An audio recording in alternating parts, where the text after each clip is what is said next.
भगवते वासुदेवाय। भगवान श्री कृष्ण से जब मिलने के लिए उनके मित्र सुदामा जाते हैं, क्योंकि भगवान कृष्ण और सुदामा की मित्रता प्रसिद्ध है। जब भगवान के पास सुदामा मिलने के लिए जाते हैं, उनकी पत्नी उन्हें भेजती है। तब वह जब द्वारका पहुँचते हैं, ऐसे समय में द्वारपाल आकर के देखता है और जा कर के भगवान से कहता है कि एक गरीब ब्राह्मण यहाँ पर आया हुआ है द्वार पर, और न तो उसके सिर पर पगड़ी है और न ही उसके तन पर वस्त्र हैं, अर्थात कुर्ता भी नहीं है, और बिना चप्पल के वह एक गरीब ब्राह्मण दरवाजे पर खड़ा है। जब भगवान यह सुनते हैं तो सुदामा से मिलने के लिए तुरंत दौड़ पड़ते हैं। भगवान कितने भक्त वत्सल हैं। जब सुदामा अंदर आते हैं तब भगवान उनकी गरीबी को देखकर अश्रु बहाने लगते हैं तथा पानी लेकर के उसके पैर धोने के लिए आते हैं। तब वह अपने आंसुओं से सुदामा के पैरों को धोते हैं।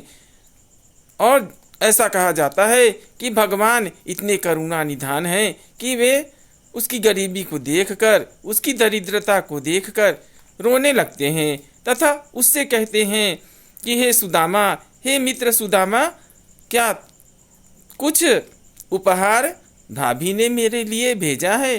तब सुदामा जी उस चावल की पोटली को छिपाने लगते हैं।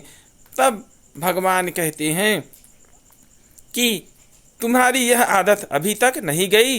जब गुरु माता ने चने दिए थे और उस चने को तुम अकेले खा लिए, तब सुदामा जी संकोच करते हुए वह चावल की पोटली भगवान कृष्ण को देते हैं।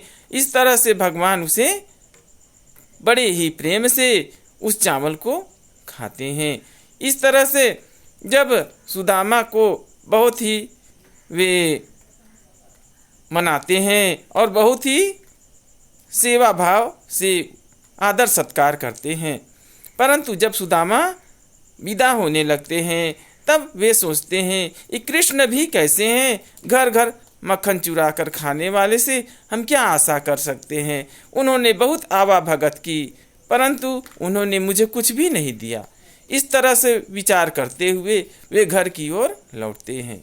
परंतु जब घर में लौटते हैं तो देखते हैं वहाँ पर एक भी झोपड़ी नहीं थी। उनके जो झोपड़ियाँ थीं, जो छोटे छोटे घर थे, वह सोने के महल में तब्दील हो जाते हैं, अर्थात झोपड़ियों की जगह पर महल बन जाते हैं। इस तरह से भगवान कितने करुणा निधान हैं।